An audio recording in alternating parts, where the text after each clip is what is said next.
وعن عائشة رضي الله عنها أنها قالت سمعت رسول الله صلى الله تعالى عليه وسلم يقول لا صلاة بحضرة الطعام ولا هو يدافعه الأخبثان رواہ مسلم۔ حضرت عائشہ رضی اللہ تعالیٰ عنہ سے روایت یہ کہتی ہیں کہ میں نے اللہ کے رسول صلی اللہ علیہ وسلم کو فرماتے سنا کہ نہ تو کھانے کی موجودگی میں نماز ہوتی ہے اور نہ اس حالت میں کہ نمازی کو پیشاب پاخانہ دفع کرنے والے۔ کل بھی اس کی وضاحت ہوئی تھی کہ بھوک تیز ہو اور نماز کے وقت میں گنجائش ہو اور کھانا موجود ہو تو اس وقت کیا کرے؟ کھانا کھائے پھر نماز پڑھے۔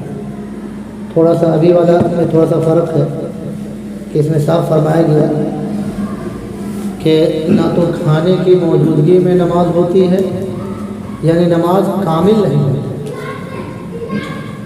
یہ نہیں کہ کھانا موجود ہے اور نماز پڑھ رہا ہے تو نماز ہی نہیں ہوتی ہے، مطلب نماز کامل نہیں ہوتی ہے، دل مکمل نہیں ہوتا۔ ایک ہوتا ہے کمال نماز کی نفی، ایک ہوتا ہے نماز ہی نہیں ہونا، ایک ہوتا ہے کامل نہیں ہونا۔ نمازی نہیں ہونے کا مطلب کچھ نہیں ہوا، فرض ادا ہی نہیں ہوا۔ ایک یہ کہ فرض تو ادا ہوا لیکن جیسا ہونا چاہیے ویسا نہیں ہوا، تو یہ کہلاتی ہے کیا؟ کامل۔ یہاں وہی مراد ہے کہ کھانے کی موجودگی میں کھانا موجود ہے، پڑھ رہا ہے نماز، اب بھوک بھی کیا ہے؟ تیز ہے، تو نماز کامل نہیں ہوئی۔ اسی طرح سے پیشاب پاخانہ تیز لگے ہوئے ہیں اور نماز پڑھ رہا ہے تو ظاہر سی بات ہے پورا دماغ میں بٹا رہا ہے، بلکہ ایسے میں تو نماز توڑ دینے کا ہوگا۔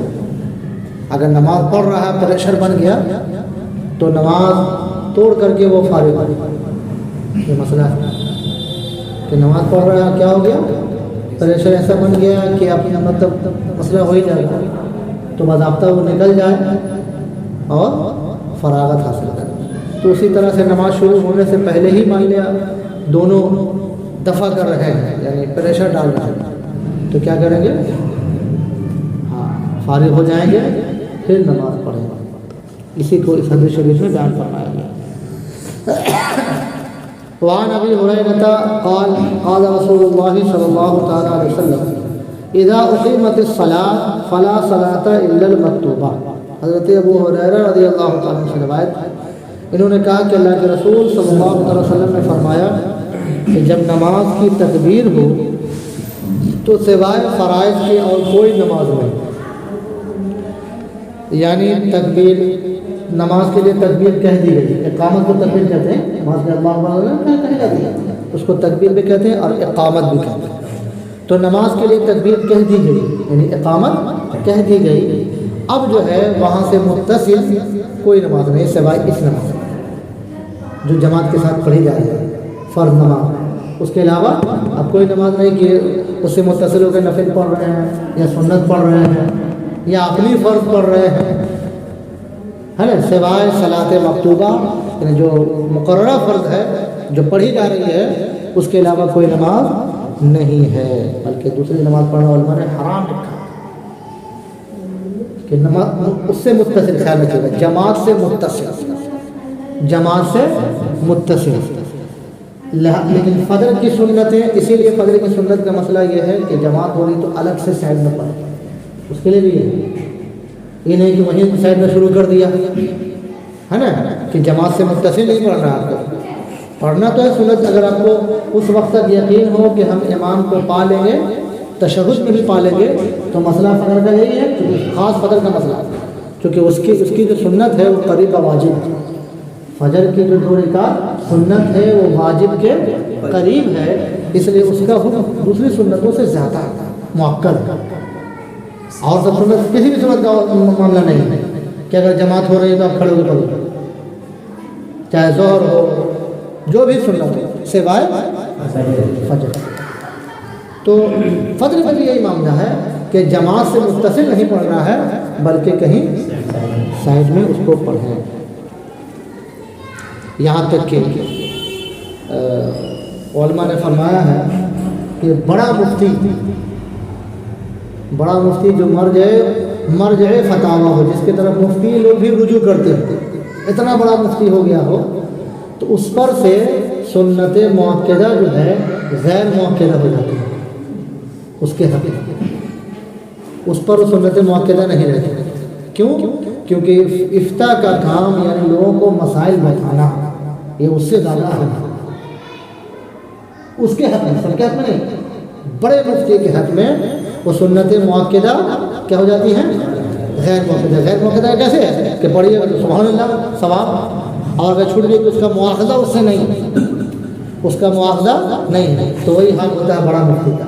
ان پر بھی فجر کی سنت پڑھنا، اس بڑے مفتی پر بھی جس پر اور سنت مؤکدہ کیا ہو گئی ان کے حق میں غیر مؤکدہ ہو گئی، ان پر بھی کیا ہے فجر کی سنت انہیں پڑھنا.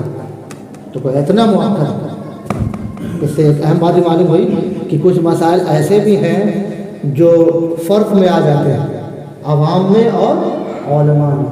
کچھ مسائل جو خاص مسائل ہوتے ہیں اور عام نہیں، وہ خاص ہوتے ہیں. اور سب مفتی کے بارے میں نہیں، میں نے کہا بڑا مفتی یعنی جو مرجع فتاوی ہو، مفتیان کرام زمانے کے لوگ اس کی طرف رجوع کر رہے ہیں. خود دیگر جگہ کے مفتی صاحب لوگ جو ہوں ان سے جا کر کے کیا کرتے ہو رجوع کرتے ہو، تو گویا کہ وہ کیا ہو گئے بڑے مفتی ہو گئے. تو اب وہ زیادہ اہم ہے لوگوں کو جو ہے مسائل بتانا، بدھی سمجھانا. تو اس لیے ان کے حق میں مؤکدہ کیا ہو جاتی ہے، لیکن ان پر بھی ہاں جی گویا کہ اتنی مؤکدہ. اسی طرح سے ہوتا ہے. تو وہ بات یہ آ گئی کہ مطلب جماعت ہو رہی ہے تو کوئی نماز نہیں ہے اس سے متصل، جماعت سے متصل، لیکن سوائے فجر کے سنت کے وہ بھی حکم کیا ہے کہ وہ سائڈ میں پڑھیں. اسی پر بات آ گئی. ایک مسئلے اور صاحب ترتیب ایک ہوتے ہیں. صاحب ترتیب کہتے ہیں کہ جن کی زندگی میں 6 نماز سے کم قضا، زندگی جب سے بالغ ہوا ہو اس پر نماز قضا نہ ہو، 6 نماز سے کم ہو، وہ ہو جاتا ہے کیا شریعت میں اس کا بھی حکم الگ ہو گیا، وہ کہلا جاتا ہے صاحب ترتیب. اس کے لیے معاملہ یہ ہے کہ وہ جو چھوٹی ہے 5 سے کم ہے تو پہلے وہ ترتیب والی پڑھے پھر جا کے نماز میں شامل، وہ بھی اس کا بھی حکم الگ ہو گیا. اور لوگوں کا معاملہ کہ جماعت میں آ جائیں، لیکن وہ کیا ہو گئے ہیں، وہ عام نمازی کی طرح نہیں ہے. جب سے بالغ ہوا تب سے وہ پڑھ رہا، ایک ٹائم بھی نہیں چھوڑا. 6 وقت دن بھر 5 وقت ہوتے ہیں، 6 وقت سے جس کی کم قضا. اب بعض لوگ جو ہے قضا کرتے پڑھتے بھی صاحب ترتیب ہو جاتے ہیں. یعنی اب جیسے بعض میں شروع کیا لیکن وہ ساری اپنی قضا نماز کیا کر لیا، پڑھ لیا، ادم کنفرم ہو کے پڑھ لیا، تو ویسا آدمی بھی صاحب ترتیب ہو جاتا ہے. گویا کہ آپشن ہے کہ جن کی نمازیں چھوٹ گئی ہیں، قضا ہو گئی ہیں، وہ چاہے کیا حال کیسے ہوں تو وہ بھی صاحب ترتیب بن سکتا ہے کہ وہ اپنی چھوٹی ہوئی ساری نمازیں کیا کر لے، قضا کر لے، پڑھ لے. اب ایک بھی نماز نہیں رہی تو اب صاحب ترتیب ہو گیا. اب اگر اس کی نماز چھوٹے گی، کوئی نماز چھوٹے گی، اب 5 سے کم رہے گی تو پہلے وہ قضا پڑھے گا پھر اس میں جائے گا اس کے لیے. ہاں اس وقت تک کہ یہ نماز قضا نہ ہو جائے، یہ نماز جو ہو رہی ہے وہ قضا نہ ہو جائے. تو اس کا بھی عام نمازی کی طرح اس کا بھی حکم نہیں. صاحب کیا کہلاتا ہے جی، صاحب ترتیب، یعنی ترتیب والے ہیں، ان کی نماز ترتیب سے ادا ہو رہی ہے، ان کا الگ سے نام ہے، اس نمازی کا الگ سے نام ہے کیا، صاحب ترتیب. وعن ابن عمر قال النبی صلی اللہ تعالی علیہ وسلم اذا استأذنت الامرأة احدكم الى المسجد فلا يمنعنها. روایت ہے حضرت عبداللہ ابن عمر سے، انہوں نے کہا کہ نبی کریم صلی اللہ تعالی علیہ وسلم نے فرمایا کہ جب تم میں سے کسی کی بیوی مسجد آنے کی اجازت مانگے تو اسے منع نہ کرو. یہ حکم وہی پہلے بتایا گیا ہے کہ پہلے عورتیں بھی کیا ہوتی تھیں، مسجد میں آتی تھیں، باضابطہ ان کے لیے صف الگ ہوتا تھا. صف کی ترتیب یہ ہوتی تھی کہ آگے یعنی امام کے پیچھے مرد لوگوں کے صف، بالغ لوگوں کے صف، پھر بچوں کے صف، پھر عورتوں کے صف. یہ ترتیب ہوتی تھی. اور یہ سرکار صلی اللہ علیہ وسلم کے زمانے میں، کس کے زمانے میں؟ اس زمانے میں حالانکہ حکم تھا کہ عورت جتنے پردہ میں یعنی جتنے پردے میں پڑھے اتنی اس کا ثواب بڑھے گا. لیکن پھر یہ حکم تھا کہ جو کسی کی بیوی آنا چاہے تو وہ روکے نہیں آنے. لیکن وہ جب پاکیزہ زمانہ انتہائی کیا تھا؟ پاکیزہ تھا. جیسے جیسے لوگوں میں فساد آتا گیا یہ حکم منع ہوتا گیا، یہاں تک کہ فاروق اعظم رضی اللہ تعالیٰ دوسرے خلیفہ کا دور آیا تو آپ نے باضابطہ منع فرما دیا. شروع میں تو بڑھیا لوگوں کی اجازت رہی، جوان عورتیں منع کر دی گئی، اس کا ان کا بھی حکم ختم ہو. سیدھے فاروق اعظم رضی اللہ تعالیٰ کے ٹائم میں عورتوں کو بھی منع کر دیا گیا. حالانکہ جب منع کیا گیا تو باضابطہ عورتیں پہنچی حضرت عائشہ رضی اللہ تعالیٰ عنہ کے پاس، کیونکہ یہ حیا سے تھی، اصل کا صلی اللہ علیہ وسلم کی زوجہ اور سب سے بڑی عالمہ، صحابیہ صحابہ میں سب سے بڑی عالمہ. بتایا گیا نا کہ لوگوں کو جو ہے فتویٰ پوچھنا ہوتا تو جا کر کے ان کے پاس جاتے ہیں کہ سب سے زیادہ زندگی کے شب و روز انہوں نے دیکھا. حضور کا ان سے شادی کرنا وہ بہت بڑی امت کے لیے بہت بڑی حکمت بھی تھی. جوان بالکل جتنا زیادہ جوان اتنا زیادہ ذہن اس کا فریش رہے، قوت حافظہ مضبوط. تو امت کے اور پھر شب و روز کے حالات جو اندر کے حالات یہ بتا دیں گے، وہ دوسرے کتنے چاہے بھی نہیں بتا پائیں گے. وہ ساری چیزیں بتا بھی دیتی تھی الحمدللہ. ایسا بتایا بنائیں کہ جیسا پوچھا گیا ویسا بتائیے. تو باضابطہ ان کے پاس نہیں عورتیں کہ دیکھیے ہم نے کوئی اجازت تھی، یہ فاروق اعظم انہوں نے منع کر دیا، انہوں نے مسجد میں آنے سے منع کر دیا ہے. تو آپ رضی اللہ تعالیٰ عنہ فرماتی ہیں کہ اگر حضور ہوتے نہ بھی تو وہی یہی حکم دیتے جو عمر نے دیا. تم عورتوں ایسے بتا کہ تم عورتوں کا جو حال ہے اگر حضور ہوتے تو وہ بھی منع ہی فرماتے. معلوم ہوا کہ زمانے کے اعتبار سے احکام میں بھی تبدیلی آتی ہے. تو فساد اب تو زمانہ اور فساد کا بنا. وہ دیکھے رہے کہ آپ جو یہ آراس میں جو بھیڑ دیکھتے ہیں وہ اسی لیے بھیڑ زیادہ ہو رہی ہے انہیں کی وجہ سے کہ اگر عورتوں کے لیے اجازت دے دی جائے تو نمازیوں کی تعداد بڑھ جائے گی. اس میں بھی کوئی شک نہیں. اگر اجازت دے دیا جائے کہ ہاں عورتیں آ سکتی ہیں تو نمازی کی تعداد جوان تو اور زیادہ ہو جائے. لیکن وہ ان کی تعداد کیوں بڑھے گی اور پھر کیا فتنہ فساد ہوگا، یہ سب آیا کے لیے چیز بیان. جیسے عرس میں کیسے جہاں عورتیں پوچھتے وہاں دیکھیں کتنے معمولی عرس ختم ہو جاتا پتہ نہیں چلتا ہے. اور جہاں پہنچتی وہاں بڑا عرس کہ بڑھتا ہی بھیڑ بڑھتی ہی جا رہی ہے. وہ دوسرا ہائی کورٹ ہو گیا سب ہائی کورٹ، بلکہ ہائی کورٹ سے ہم کو لگا زیادہ ہی بھیڑ ہوتی ہے. یار چادر جاتی تب تو اتنی بھیڑ ہو گئی، اتنے بے ہنگر کتنے لوگ چادر لے جا رہے ہیں. اللہ کو ہم کو تو معلوم ہے نہیں، معلوم ہے مولانا صاحب کے پاس سے بھی چادر نکالی. اب میری روح کو بھی خبر نہیں مل پائی. اب کہاں پہ سیٹنگ کر لیا، باجا کیا کر لیا، وہاں سے خبر ملی کہ وہاں سے بھی چادر آئی. ہم کو کوئی خبر نہیں مل پائی کہ یہاں سے چادر گئی اور آرکیسٹرا کیا ہے، کیا کیا کیا ہے، سب پسند. اللہ تو ظاہر ہے وہ بے ہنگم پن پڑتا ہی جا رہا ہے. اللہ پاک محفوظ فرمائے. وعن زینب امرات عبداللہ ابن مسعود قال لنا رسول اللہ صلی اللہ تعالی علیہ وسلم اذا شہدت احداکن المسجد فلا تمس طیبا. اسی سلسلے میں ہے کہ زینب جو عبداللہ ابن مسعود کی بیوی ہیں، زوجہ ہیں، یہ فرماتی ہیں کہ ہم کو رسول اللہ صلی اللہ علیہ وسلم نے حکم فرمایا کہ جب تم میں سے کوئی مسجد میں آئے تو خوشبو نہ لگائے. جب عورتیں آتی تھیں تو یہ بھی مطلب یہ سسٹم تھا. وہ ہے کہ اس ٹائم بھی جب آنے کے جو معاملہ تھا تو بڑی پابندی کے ساتھ تھا. ظاہر سے خوشبو جتنی تیز ہوگی اتنی خوشبو پھیلتے اتنا ذہن اس کی طرف جائے گا، دماغ جائے گا، ذہن جائے گی، آنکھیں جائیں گی. تو اسے فرمایا تھا تم میں سے کوئی خوشبو نہ لگا.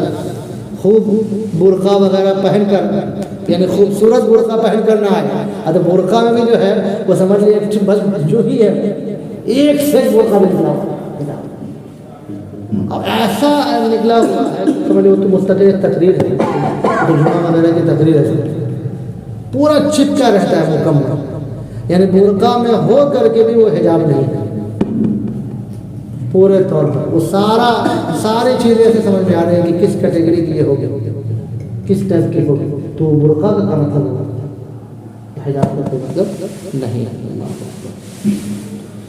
ہم بتاتے ہیں کہ خوبصورت برقع پہن کر نہ آئے، چمکدار، لوگوں کے درمیان نہ چلے، سڑک کے کنارے دیوار سے ملی ہوئی چلے، یہ باضابطہ یہ سب پابندیاں تھیں، یعنی آنے کی اجازت تھی لیکن یہ سب کی چیزیں کے ساتھ گویا اس وقت بھی یہ فتنے کا سدباب سرکار صلی اللہ علیہ وسلم کرتے ہوئے تھے، لیکن جو ہی زمانہ بڑھتا گیا ان کے بھی پابندی ویسی نہیں رہی تو یہ بھی ختم ہو گئی۔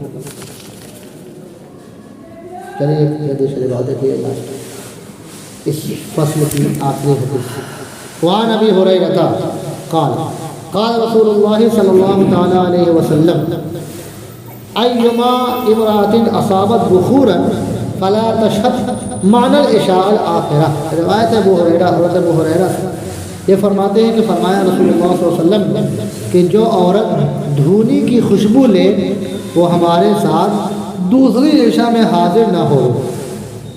دوسری عشاء، پہلی عشاء بولتے تھے مغرب کو رات، اور یہ دوسری عشاء جو ابھی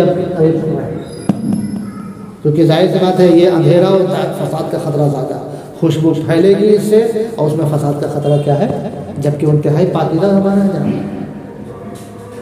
صحابی بھی اسے متقی اور صحابیہ بھی اسے متقی، یعنی ان کے اندر بھی خوف خدا کوٹ کوٹ کر بھرا ہوا، ان کے اندر بھی خوف خدا کوٹ کوٹ کر بھرا ہوا، سو اندیشہ کیا جا رہا ہے۔ آج جو لوگ بول رہے تھا ہم کو ٹینشن ہے، الحمدللہ وہ الحمدللہ شیطانی الحمدللہ کہلواتا ہے، اس کو ٹینشن نہیں ہے، بڑے بڑے لوگوں کا فتنہ میں پڑ گئے، عورت اس فتنے کا نام ہے، اور اللہ اس کے رسول کا جو فرمان ہے وہ ظاہر سے بات ہے جو ہمارا خالق ہے وہ ہمارے افعال کا بھی خالق ہے، ہم کو کون سی چیزیں نقصان پہنچائیں گی وہ ہم سے بہت بہتر جانتا ہے جی، تو اس کا اور اس کے رسول کا جو فرمان ہوا وہ بہت کچھ آگے دیکھ کر کے ہوا، اور جتنی پابندیاں بڑھتے جا رہی ہیں تو آپ دیکھ ہی رہے ہیں کہ کیا کیا سب معاملات ہو رہے ہیں سب